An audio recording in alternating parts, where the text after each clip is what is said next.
Well, thank you. We gathered together last week as capital markets industry players and stakeholders to hosted by Rwanda Stock Exchange, of course, but under the umbrella of our association in the region, which is called the East Africa Stock Exchanges Association, bringing together all the stock exchanges in the region, Nairobi, Kampala, Uganda, Tanzania, Rwanda, and Burundi, soon to join, and other countries. We were gathered to tackle the issues that we have at hand. So we brought together all the regulators in the region for the capital markets, the investors, institutional investors, and some retail investors, listed companies, and potential listing companies, and other stakeholders in the intermediaries to look at our issues. Basically, our markets have been around in the stock market in East Africa. You look at the Nairobi Stock Exchange, is the oldest, which is more than 64 years old. And we have the Dar es Salaam Stock Exchange to follow, and then we have Uganda Securities Exchange, and the Rwanda Stock Exchange is the last born, basically. We even had a Somali Stock Exchange coming, so I think it's, although they have not joined the regional body so far, but they are also following what we are doing in East Africa, being neighbors in north of Kenya. So, but we brought together many countries, more than 10 nationalities were in the room to tackle our issues. So our issues range from liquidity to low level of literacy, education, skills development, and not being relevant. Basically, our markets are not that relevant to our economies yet.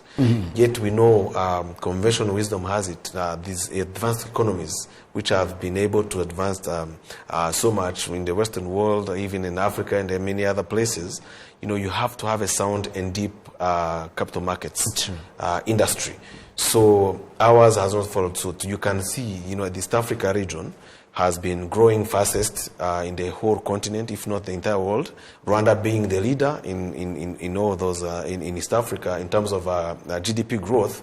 But we are growing, but our markets are not following suit. And we wanted to look and listen to our stakeholders to see what we are doing wrong and what we are doing right, and how we can correct it going forward.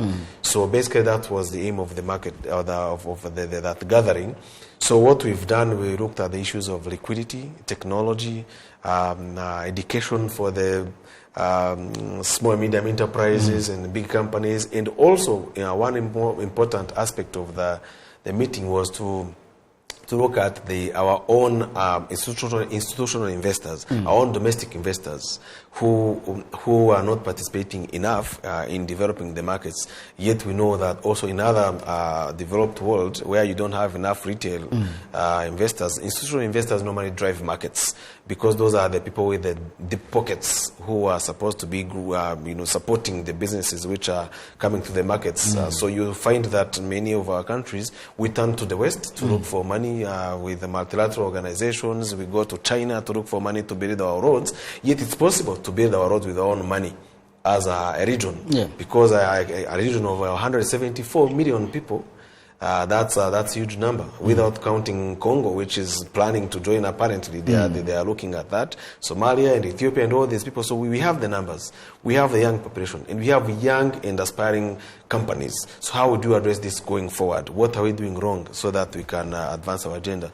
So we looked at that, and we came up with some measures to try to use technology, leverage on it, educate our people better and further than we were doing it. We basically, the theme was to bring the capital markets from boardrooms to Main Street, to see that we can make a difference to our people, in showcasing, of course, opportunities in East Africa for investments, but the relevance of capital market into that space. So, in a nutshell, that's what we were discussing. Sure. Let's look at the Rwanda capital market and Rwanda Stock Exchange itself. It was established in 2011, and then over couple of years later, those are about 9 years. We are seeing over 19,000 people buying shares, and a few companies willing to list their shares on the market. What is the challenge? How can we overcome that and make sure that we have more people join the stock market? Well, we have different challenges. The first one, I would say, that is the lack of awareness, enough awareness, I think. People don't have financial literacy. There's also a low level of savings. In the total country, in the whole country, we are not saving even at 20%. Yet we are supposed to be at 30% at least, so that we can, to GDP, for people to be able to save. Those are some of the things. But we also have a young market. We are still young, I can say.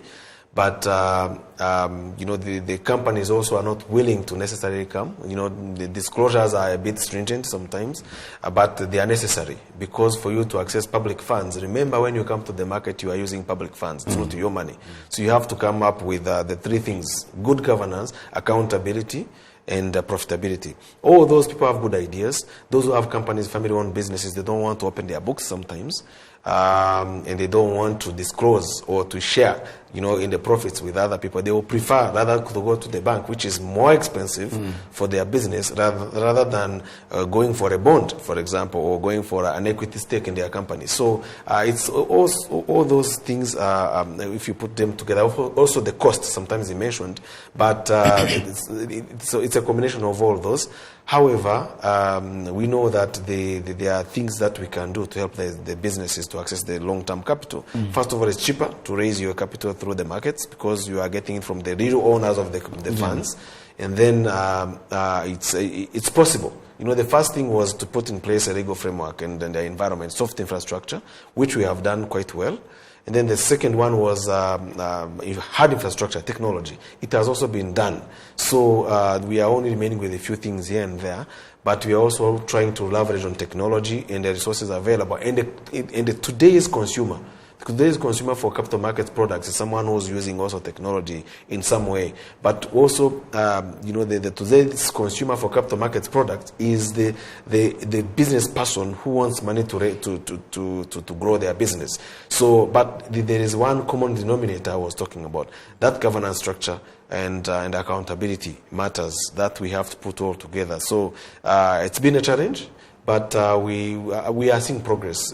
Previously, we were only handling main bigger companies. Now we have also launched a market segment for small and medium enterprises, which we are bringing awareness about it. In actually, in the next few months and the next 2 months, I think in Q2, towards the end of Q2 or early Q3, we are going to be launching the last leg for even startups to hold their hands, so that they can also get to know this good culture of good corporate governance and being a good corporate business. So that one is called the Next Gen. We are going to be launching it, and we'll get to know about it. We are now make announcements around it, so that we are able to accompany companies and investors would come. There is no issue of money at all, because the money is available. But where are the products?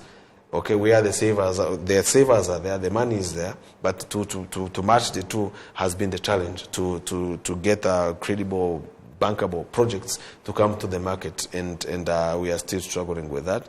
But we are seeing some progress and interest in the market, even in Rwanda. So it requires, as we say, capital market is a long-term market, actually oriented. It means that also, you have to have patience when you are developing these markets, because you must do it right. You would rather have 2, 3, 4, 5 companies which are good, but rather than have one which will spoil the entire process. So you have to be careful, because this money, once it's lost, it doesn't come back. So, and that is a hard-earned savings of the population. Sure, of course, and one of the reasons why probably people are taking long to adapt into this one would attribute it to the assurance in terms of security in the region. Do you think that has also played a role in one way or another on why people actually are not adopting this, to make rather than investing in shares, they would rather buy a plot of land or cows or keep their money?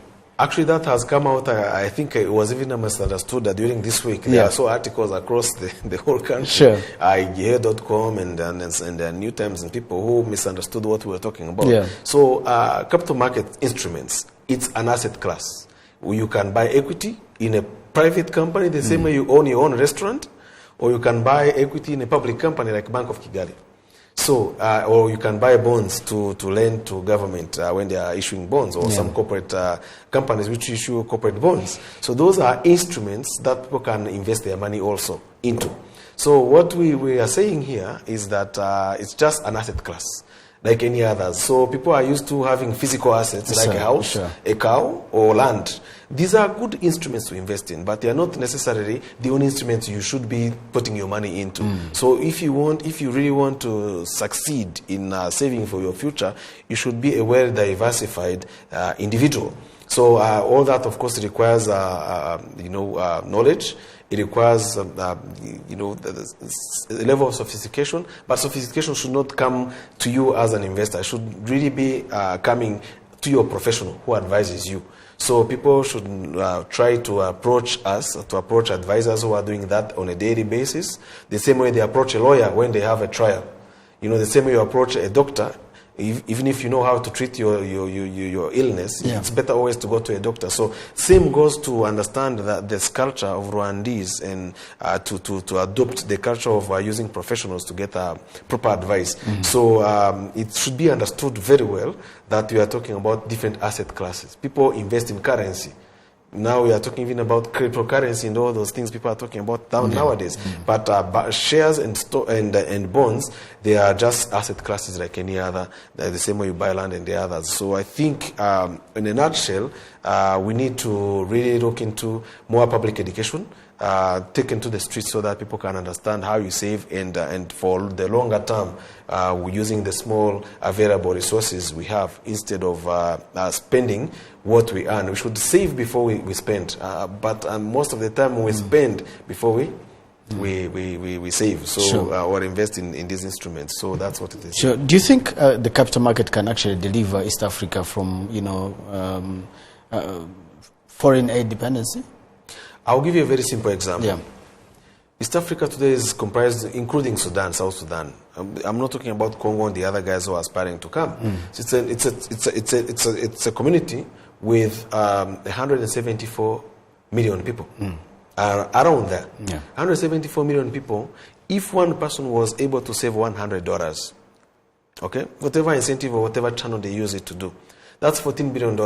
How many projects are we talking about? The railroad coming from Isaka to Rwanda, the Northern Corridor projects, how many of those are? This can serve as an equity, for example, just for argument's sake. So if you do such a thing, you are raising money like that, okay?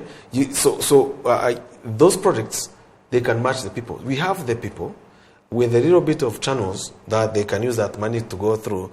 I think we can achieve that slowly. Of course, we cannot do that overnight, but if it is organized properly and the projects meet the real demand from the demand side of people who are saving, who want to save through that, with the right incentives and the right structures in place, it is more than possible. But people are still poor in our region. They're poor. They don't have cash. They don't have all that money. Well, people don't have really hard cash, but people have land. They have cows, like we were talking about earlier. And the cows are not necessarily all the time productive. You understand? You can have those cows which we have horns, but they're not giving you any milk. So just you have it for prestige. Maybe you have land, swaps of land. In Rwanda alone, there are people who have huge swaps of land they are not using. Today they are being taxed. Do you think that's economical? It's not. Rwanda today, it's not a mechanized farming we are doing. So there are all sorts of things people can make into real projects, and then you match it with the real funding from within the same people, actually. So it doesn't mean that people are poor to the tune they cannot afford 1,000 francs. Pierre Celestin Rwabukumba, CEO of Rwanda Stock Exchange. Thank you so much for joining us. Thank you. I appreciate it. And that brings us to the end of our interview. Thank you so much.